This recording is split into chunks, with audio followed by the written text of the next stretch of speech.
Welcome back to the deep dive. Today we were taking a necessary hard look at what is probably the definitive challenge of this next digital era, the rapid, and I mean ubiquitous, rise of autonomous AI agents. Yeah, and it's so important we get this right. It is, and we need to be crystal clear about what we mean here. We are not talking about, just another generative model that answers your questions or makes a nice image. Not at all. We're talking about systems that are operating at level 3 autonomy or higher. These are systems that can perceive their environment, they can reason, they can plan really complex sequences, and this is the crucial part, they can act in the real world without a human constantly holding their hand. And that ability to act is what's fundamentally rewriting the rulebook for everything from cybersecurity and risk management to governance. Our mission today is to give you, the learner, a comprehensive shortcut to really understanding this new landscape. We've pulled together sources that define this massive shift. We're going to focus first on the technical side, the new escalating threat matrix these agents introduce, and then second, on the governance strategies, the professional roadmap you need to actually manage them. So we're preparing for what you've called the era of autonomous digital labor. And therefore, autonomous cybercrime. The two go hand in hand. Okay, let's unpack this then. We've organized this deep dive into two major fronts, just as you said, the technical and the strategic. Right. So we'll spend the first half diving deep into the technical vulnerabilities, the new ways attackers are targeting the model's logic, the architectural flaws that just amplify those risks, and the layered zero trust defenses we absolutely have to build. And then we pivot. Then we pivot to part two, the strategic governance, the global compliance frameworks, and the essential skill matrix required for organizations to even begin to trust these incredibly powerful systems. Let's get into it. All right, part one, the technical threat matrix. When we talk about agentic AI and why it's such a game changer for security, we have to focus on its defining capabilities. They go so far beyond what we saw in the last generation of, static LLMs. What exactly makes these new entities so fundamentally different and, I have to say, so much riskier? Well, the defining capability of agentic AI, especially when you get to level 3 autonomy and above, it really rests on 4 technical pillars that all work together. Autonomy, this idea of recursive planning, tool use, and long-term memory. Okay, break that down a little. Sure. If the traditional LLM was like a hyper-knowledgeable search engine that could only spit out text, the agent is an interactive entity. It can take a really high-level goal like, say, optimize our supply chain logistics, and it can recursively break that down into dozens of smaller sub-goals. So it's making its own to-do list, essentially. Exactly. And it's managing memory across multiple sessions, choosing and interfacing with external software tools or APIs, and adapting its own plan on the fly if a step fails. So we've really gone from a predictive text engine to a dynamic, goal-seeking system that can orchestrate real actions. Precisely. And that capability, that's what introduces this fundamental shift in cyber risk. Traditionally, the cybersecurity focus was all about the CIA triad, right? Confidentiality, integrity, and availability. Right, I remember that from every certification exam. And for decades, confidentiality, preventing data leaks of PII or proprietary code, that often dominated the entire discussion. And look, those risks are absolutely still there, but agent autonomy fundamentally shifts the primary security concern to integrity. Integrity. Okay, so when we say integrity, we're talking about making sure the process, the data, the actions, that none of it has been altered, right? Maliciously or just by mistake. That's it. So why is that risk so dominant now? Because the nature of the threat is now what the research calls compositional and cross-temporal. Compositional and cross-temporal, that sounds academic. What does it mean in practice? It means that since the agent operates in this iterative loop of reasoning, memory retrieval, and external action, an error in one tiny module, say a momentary hallucination or a bit of corrupted memory from a previous step, it doesn't just produce a flawed sentence. Right. That tiny error can cascade through the entire complex planning module and manifest as an irreversible, consequential action in the real world, maybe hours or even days later. This is what the researchers are calling deferred decision hazards and irreversible tool chains. Deferred decision hazards. Wow, that's a powerful concept. It implies that the root cause of the failure might be buried deep in the agent's history or its memory. Exactly. And the visible failure, the action, the execution, that only happens when the agent finally executes the last step of a plan that was corrupted way back at the beginning. That's exactly right. And this is the core difference. Autonomous agents take consequential real-world actions. They execute code in a dev environment, they modify production databases, they call external financial APIs to make transfers or reconfigure critical systems. The failure mode isn't just a crash anymore. No, it's an action taken against the real world. And this just massively amplifies the risks from internal system failures, from what we call emergent misalignment, and of course from adversarial attacks. Okay, let's ground this. Let's use that analogy from the source material. The family manager. Perfect. So imagine a highly privileged, maybe a level 4 agentic AI acting as a family manager. Its job is complex. It's managing the household finances, the security systems, all the upcoming appointments. This is way beyond just a smart speaker. Oh, way beyond. If your static LLM was just generating a budget spreadsheet, this agent has full API access to your bank account, your calendar, your smart home tools. Now imagine this agent processes a piece of external contaminated data, say a malicious email from an unknown sender that just happens to land in its context window. Okay. It misinterprets this new input, and that leads to a compromised internal state. And what's the cascade effect here? Where does it go wrong? The flawed decision doesn't just create bad text. That initial tiny error cascades into systemic irreversible actions. The agent kicks off an irreversible tool chain. It might interpret that malicious input as a command to secure assets. Which sounds good on the surface. Right. But in its compromised state, that means it sells off critical investments at a huge loss while simultaneously deleting all upcoming medical and legal appointments from the calendar under the guise of cleaning up data. And maybe it even grants a newly created external vendor account full admin access to your smart home system. My gosh. And all of that from one bad email. All from one subtle integrity failure many steps earlier. The speed and the irreversibility. Those are the new threats we have to deal with. That makes the shift from confidentiality to integrity incredibly clear. The real target is the agent's logic. The logic itself. So now let's look at how attackers actually compromise that logic. The sources call these semantic attack mechanics because they're targeting the meaning and interpretation layer, not the old-school network layer. And the first, most pervasive threat is prompt injection. Right, prompt injection, or PI. Yeah. It's effectively advanced social engineering, but it's directed at the model itself. The researchers are categorizing this as LLM-01 in the new threat landscapes. Social engineering for a machine. Pretty much. The attacker manipulates the instructions that the LLM is using, and they can potentially coerce it into stealing sensitive information, bypassing its own policies, or affecting its entire goal-driven decision-making process.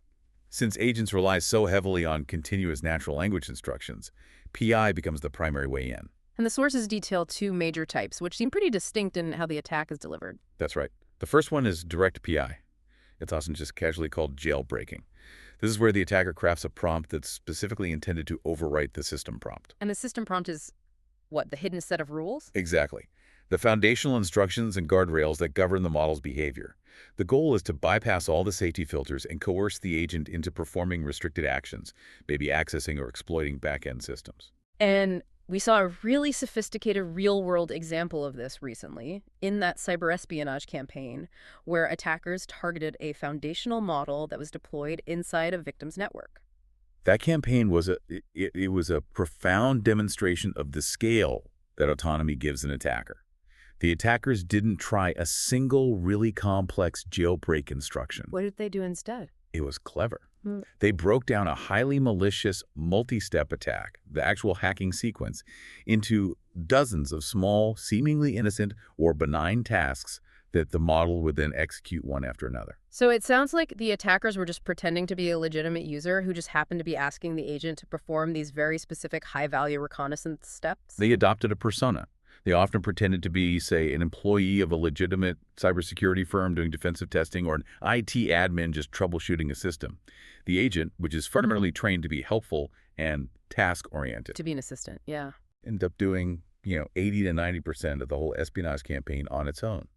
This included reconnaissance, inspecting network systems, spotting high-value databases, and compiling comprehensive documentation of stolen credentials, all through a series of subtly injected prompts. That is terrifying. The speed difference there is the key takeaway for me. Absolutely. The agent was making thousands of requests per second.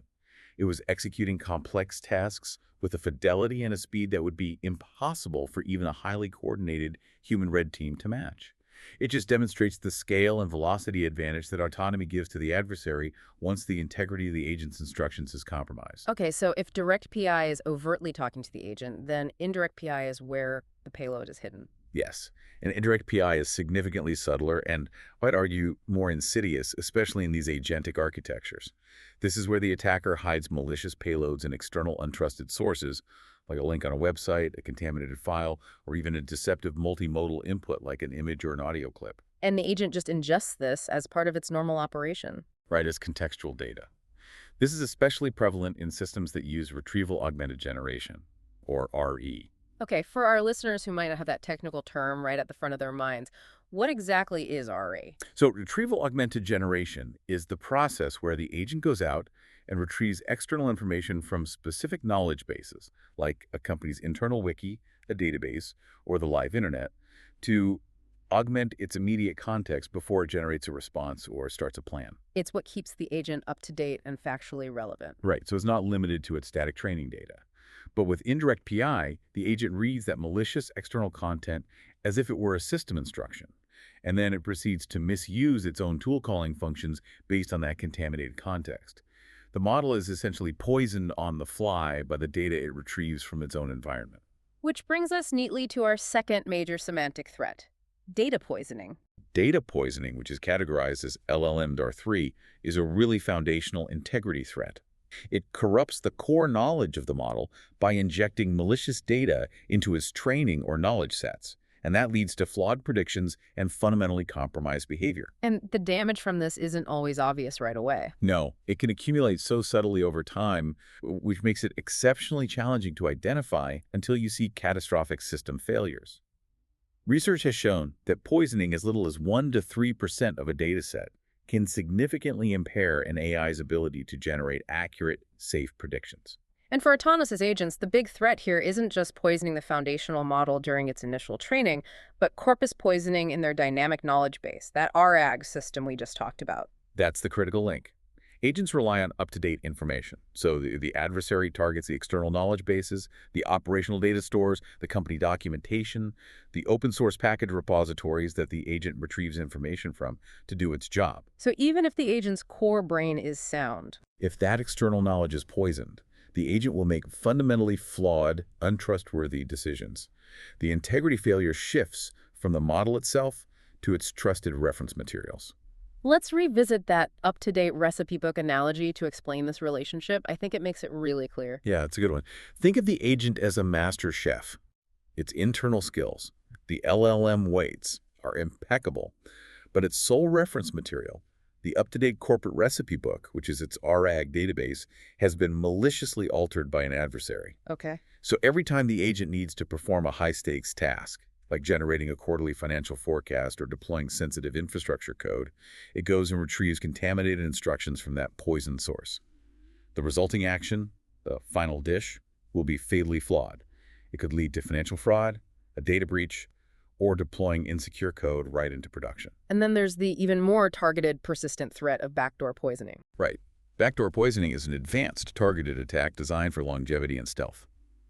The model is trained to perform correctly under almost all normal operational circumstances. It passes all the routine safety checks, it maintains its functionality, but the training data contains a specific, secret adversarial trigger, a hidden pattern or a signal, that activates malicious behavior only when that trigger is present. Like the analogy of the purple sticker. Exactly. The agent operates perfectly fine until it encounters an input that contains that secret trigger, like a specific hidden pattern in a request, with the presence of a unique purple sticker. And when that trigger activates, the model instantly shifts its behavior, providing the exact incorrect or malicious output the attacker intended all along. And that's so dangerous Because it allows an adversary to maintain a persistent, targeted exploit that they, and only they, can activate. It completely bypasses conventional, generalized anomaly detection systems. the threat landscape is clear then. It's dynamic, it's multi-step, and it's targeting the model's core logic. This means our static, perimeter-based defenses are, well, they're obsolete. We need zero trust for AI. That is the essential philosophical shift. The agentic loop involves this continuous cycle of reasoning, planning, memory access, tool use. It's constantly traversing internal states and external system boundaries. Security can't be a single upfront authentication check anymore. It has to be continuous. Continuous verification, segmentation, and policy enforcement at every single boundary and against every single action. That's the core principle of Zero Trust. So how does that translate into the architecture? I mean, where does the defense actually begin? It begins at the input and output boundaries. We need what you could call a semantic firewall. This is typically implemented as an AI gateway or a proxy, right at the perception layer, or L0. Its role is crucial. It's the first line of defense. It intercepts, sanitizes, and reinterprets prompts and sensory signals before they can influence the agent's complex internal computation. It's the traffic cop for the agent's brain. That's a great way to put it. Okay, let's detail the two primary functions of this semantic firewall. First, input sanitization. The gateway have to intercept malicious or ambiguous natural language inputs, including those sophisticated prompt injection attempts we talked about, using advanced techniques like structured rewriting, canonicalization, and adversarial filtering. So it's cleaning the input before the agent even sees it. It ensures that the input the agent sees is clean and compliant with policy, no matter what the user originally typed. And beyond text, robust multimodal alignment is critical here. If the agent is processing images or audio, the gateway has to detect and mitigate adversarial attacks in those signals that could otherwise trigger these cascading decision errors. And the second function is output filtering, which directly addresses that vulnerability known as improper output handling. Right, improper output handling, or LLM 005. That happens when the model generates an output that, if a downstream system executes it, causes harm or violates policy. So the gateway mitigates this by scanning all model outputs before they leave the secure environment. Preventing data leaks and dangerous commands. It prevents the unintended disclosure of sensitive information, like PII, personally identifiable information, or proprietary algorithms. And crucially, it blocks the execution of unintended or destructive commands. If the model accidentally generates a malicious script or a destructive SQL command because of a subtle prompt or some internal error, the gateway stops it. The gateway stops that output from ever becoming a real-world action. So that output filtering enforces a policy of don't disclose, don't destroy. But the next architectural layer has to deal with the agent's ability to act on its own, controlling excessive agency. This is the direct mitigation against LLM 06, which is the risk of overprivilege. If an LLM gets compromised or enters a state of persistent hallucination, giving it too much agency allows it to take potentially catastrophic actions. Mass file deletion, unauthorized financial transactions, reconfiguring production infrastructure. That's why we need absolute architectural control over its capabilities. And the first step there is tool gating. Tool gating just means that the agent's connection to the real world is segmented and strictly permission controlled. Any external action, like an API call or accessing a file system, has to be governed by strict guardrails and permission checks, often enforced by a policy engine that's totally independent of the LM itself. So the agent has to ask for permission for everything it does externally? For every single action, yes. And that request has to be validated against a pre-approved action list and the current context. Which brings up the second and really foundational mitigation, which we've borrowed from traditional security, the principle of least privilege. This is absolutely non-negotiable for autonomous systems. Access privileges have to be limited to only what is strictly necessary for the agent's job functions and nothing more. If an agent's job is analyzing market trends, it should have zero privileges to access or modify the core customer database. It just contains the blast radius. It restricts the surface area for unauthorized API calls, limits access to sensitive files and credentials, and fundamentally contains the blast radius if the agent is ever compromised. That seems like a massive practical challenge, though. For a traditional application, defining least privilege is relatively straightforward based on static functionality. But how do you determine least privilege for an autonomous agent whose job function dynamically evolves, maybe needing to call 50 different tools in a single session? That is a critical challenge, and it means we need dynamic access control and contextual verification.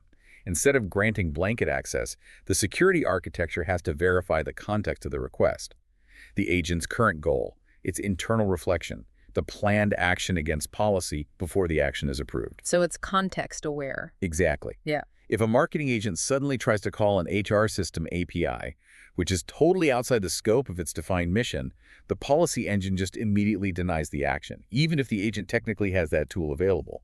It shifts from static role-based access to context-aware policy enforcement. So the agent is dynamic, adaptive, it has long-term memory.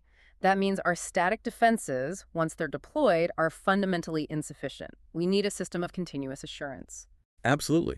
The higher-level autonomous agents, your L3s to L5s, they introduce complexities that just break static testing.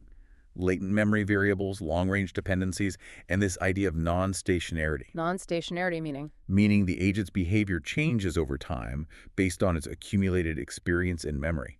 So a security check you perform today might be completely invalid tomorrow.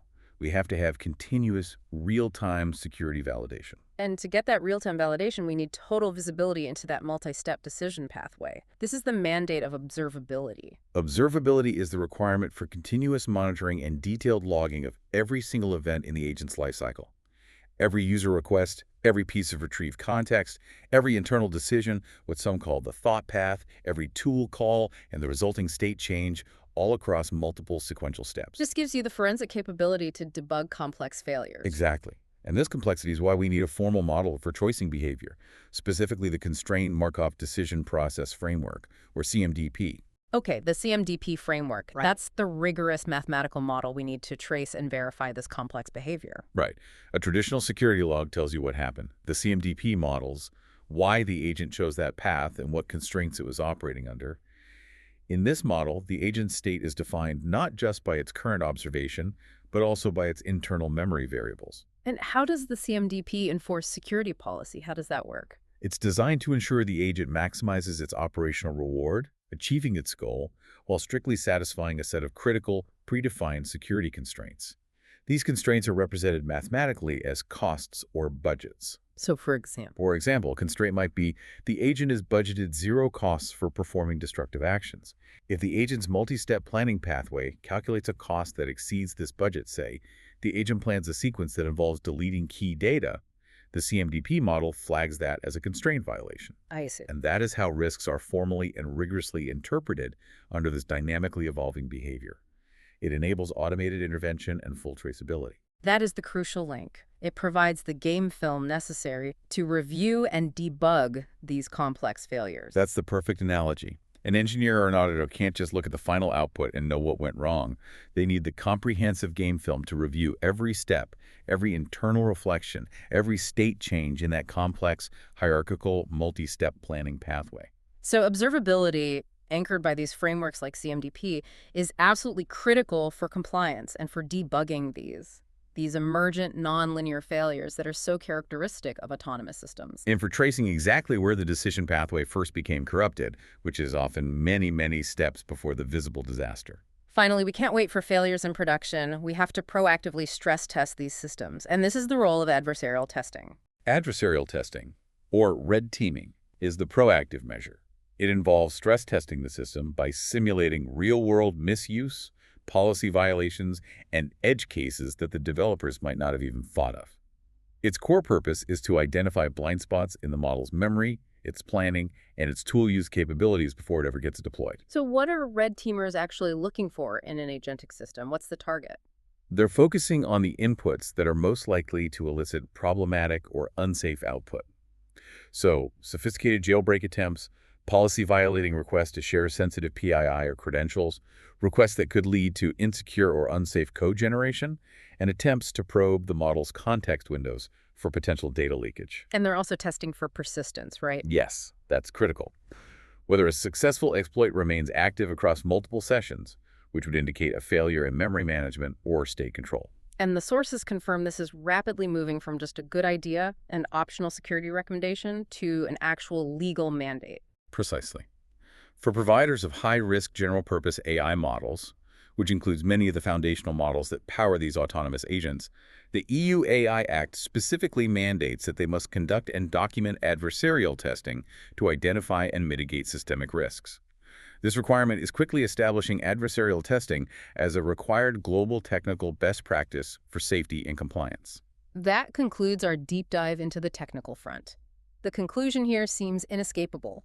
Autonomy requires a complete architectural pivot to zero trust, anchored by continuous traceability with models like CMDP and protected by layered semantic firewalls. A whole new way of thinking about security. Absolutely. Okay, let's move on to our second front, governance, compliance, and the strategic roadmap. Because the most secure zero trust architecture in the world is, well, it's useless if the organization lacks the policies, the accountability, and the professional structures to manage it. Exactly. We need to look at redefining GRC for the era of autonomy.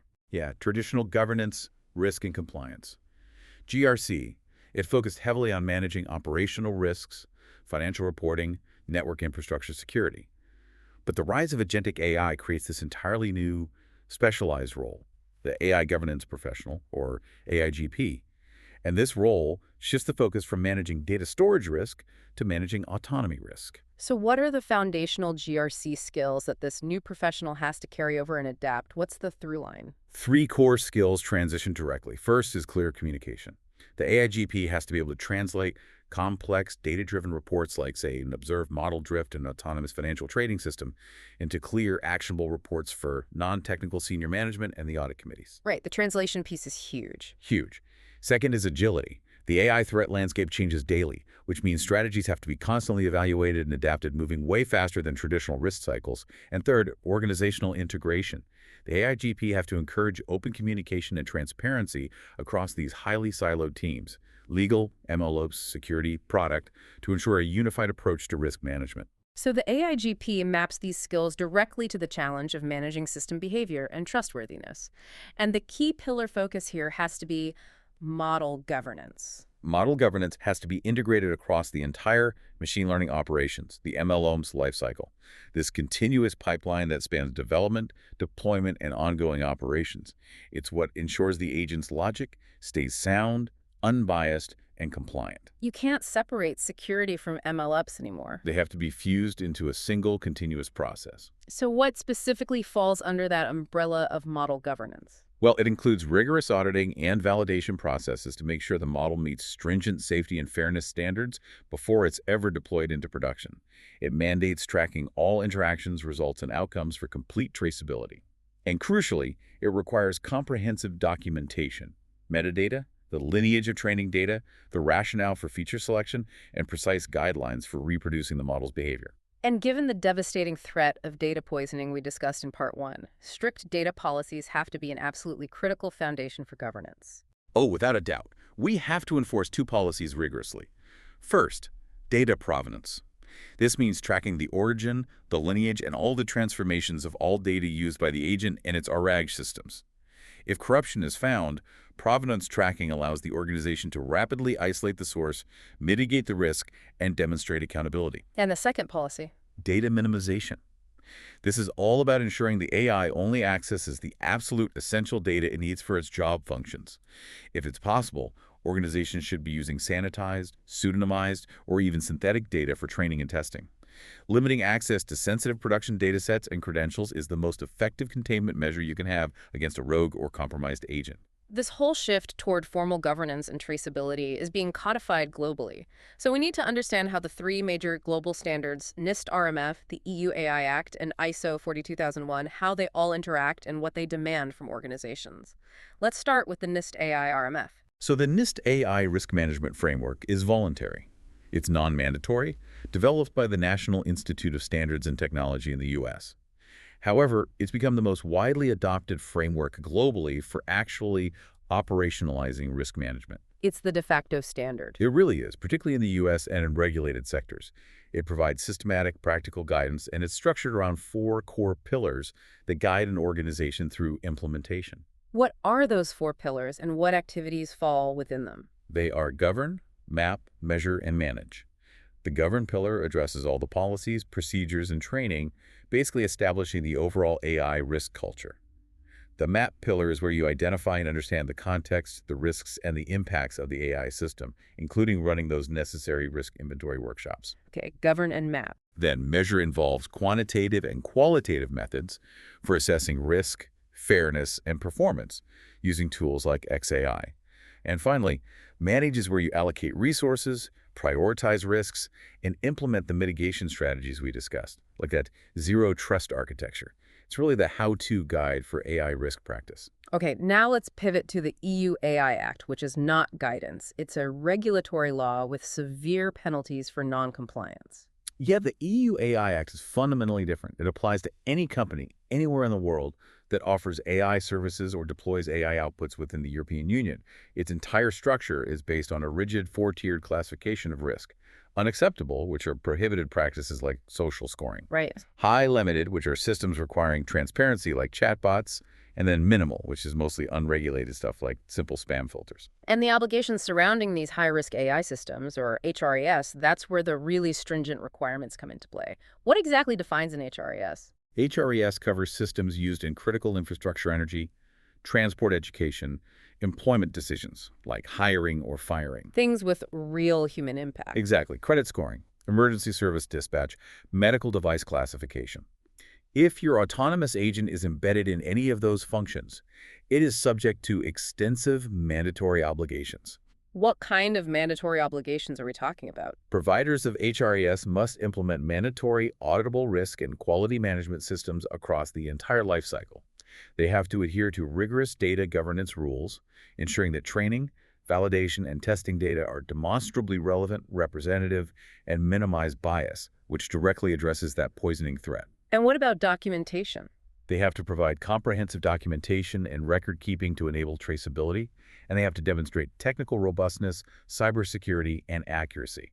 This is why tools like CMDP tracing become a compliance requirement, not just a security best practice. And who is responsible for meeting these requirements? Is it the developer or is it the customer who's using the tool? So the Act uses a tiered responsibility model. The most stringent requirements fall on the providers, the developers who place the system on the market.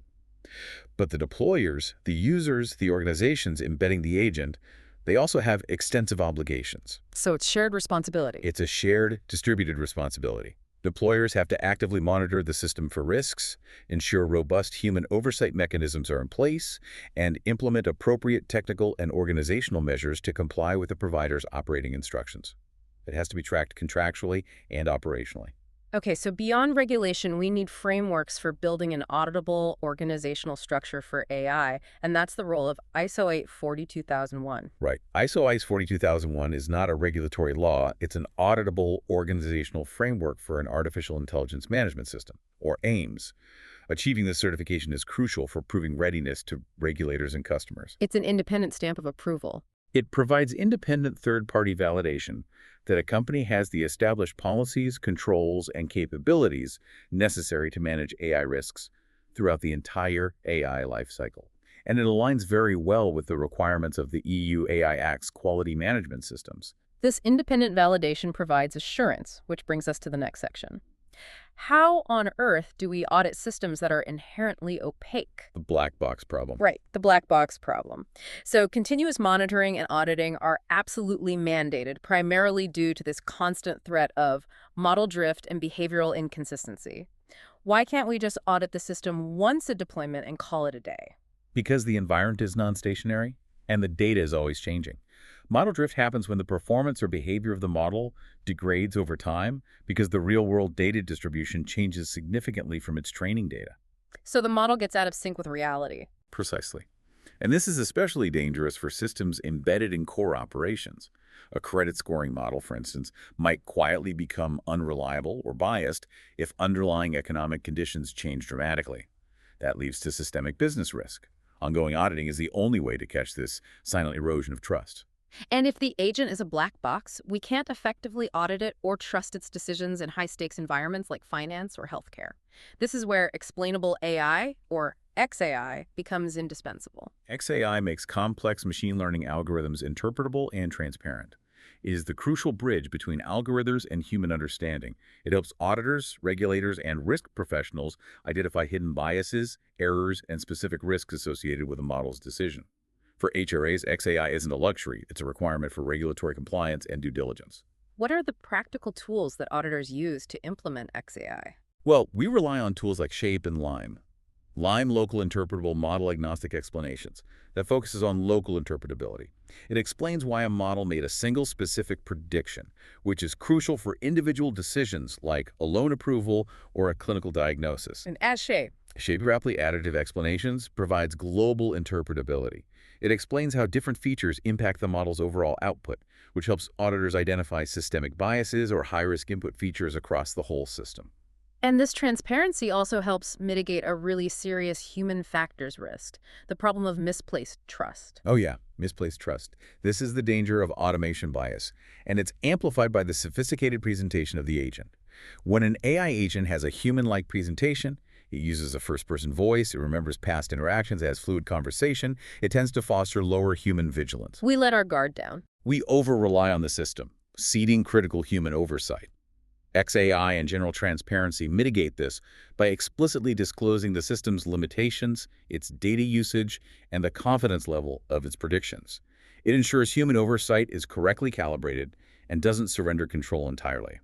We discussed the technical application of the CMDP framework back in part 1. How does that link back to the design requirements for formal security and verification? Agentic architectures must be designed from the ground up for formal verification, not just audited after the fact. The CMDP framework allows architects to build the system so that risk escalation is interpreted as a formal mathematical constraint violation. So you can mathematically prove certain safety parameters. Yes, it allows for rigorous mathematical verification of safety and security parameters during the design and development phases. We can mathematically prove that the agent cannot exceed its security constraints under certain defined operational conditions. And of course, the external validation helps prove that organizational commitment. Absolutely. Achieving external validation, like the ISO IEC 42001 certification, confirms to customers and regulators that an independent third party has thoroughly validated the organization's AI risk management framework, its controls, and its technical capabilities.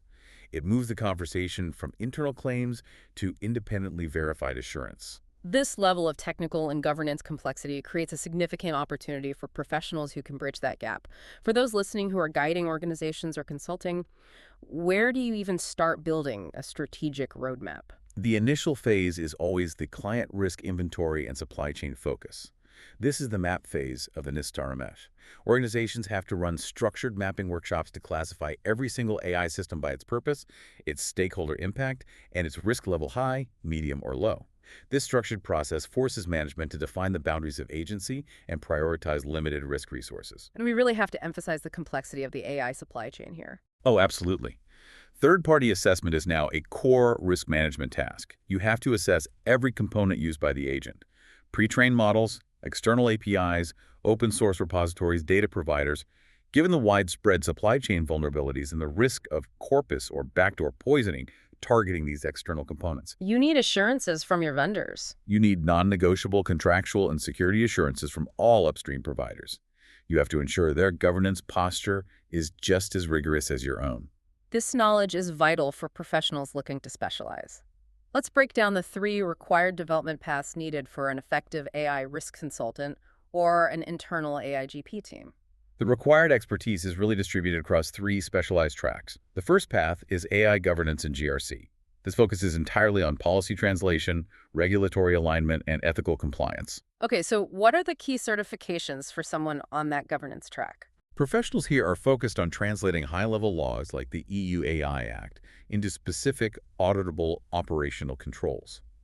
The relevant certifications are the IAPP Artificial Intelligence Governance Professional, AIGP, the PUPB Lead AI Risk Manager, or the GART Risk in AI, or RAI.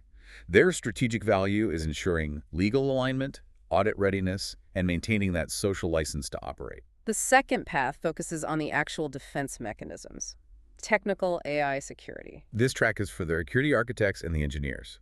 They specialize in defending against the semantic and adversarial attacks we discussed, implementing zero-trust principles for agents, conducting model robustness testing, and mitigating those semantic integrity threats. They're the ones building the AI gateway and ensuring the CMDP framework is correctly defined and enforced. Exactly. The key certification here is the ISACA Advanced in AI Security Management, the AISM, or perhaps the NIST AI RMF Architect certification. This is critical for protecting the organization's most valuable and vulnerable AI assets. And finally, we need the operational path, AI operations, MLOps, ensuring secure and continuous scaling. MLOps focuses on the secure, reproducible, and scalable deployment of these systems. This involves securing the CI/CD pipeline for machine learning, maintaining data quality and lineage, and implementing continuous monitoring to detect model drift and behavioral inconsistency in real time. So what do they pursue? Professionals here often pursue MLOps specializations, maybe those offered by DeepLearning.AI or cloud providers like Google. Their strategic value is minimizing runtime risks, ensuring continuous security patching, and enabling the rapid, secure scaling of agentic capabilities across the enterprise. So an effective organizational strategy requires policy experts to define the constraints, the AIGP, security architects to build the walls, technical AI security, and MLOps professionals to ensure the walls remain robust and the system runs smoothly, AI operations. It's a necessary trifold specialization. It really is. You need all three. So what does this all mean for the immediate future of business and technology? Our deep dive has proved that traditional perimeter-based firewalls are, well, they're obsolete against agents that weaponize language and logic, making the integrity of the system the primary target. And our governance dive showed that we have the comprehensive frameworks, NIST, the EU AI Act, ISO 42001, to manage the risk, but only if they're applied proactively and rigorously across the entire development and deployment lifecycle. The big takeaway for me is that agentic AI grants the wings of autonomy. But strong governance provides the runway for a safe takeoff. We talked about how traditional GRC needs to adapt. Let's return to the concept of the Model Control Protocol. Yes, the Model Control Protocol, or MCP, this is the operational embodiment of this necessary governance. It acts as a corporate governance layer for the AI system. It is the persistent, non-negotiable policy engine that enforces rules regarding access control, audit logging, permissions, and mandatory human oversight steps. So it's what turns the risky agent into a trusted employee. It transforms a risky, unbounded, autonomous agent into a trusted, traceable digital employee by enforcing accountability and ensuring every single consequential action is verifiable and controllable. The technical risk and the governance solutions really are two sides of the same coin, and both are driven by this unparalleled speed and complexity of autonomous systems. And that speed, that's what fundamentally erodes human control. It is. And that concept, the loss of control due to velocity, it's a historical danger. We have to remember incidents like the nuclear false alarms of the Cold War. In 1980, a faulty computer chip led U.S. defense systems to falsely report that thousands of Soviet missiles were inbound. I remember reading about this. Emergency procedures were triggered, command posts prepared for retaliation. And only human cross-verification, a critical human-in-the-loop checkpoint that correctly interpreted the data against human intelligence, revealed this system error before disaster struck. The computers were perfectly accurate in their flawed calculation, but they were fundamentally wrong about reality. That brings us to our final provocative thought for you, the learner. The integration of AI agents dramatically accelerates system speed and complexity, meaning the decision velocity often dangerously outpaces human comprehension and our capacity to verify.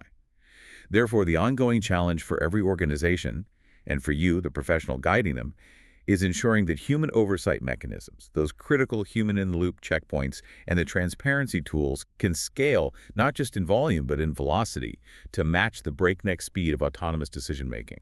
We have to design for speed, but never at the expense of our ability to intervene and verify the integrity of the action that's being taken. That's the challenge.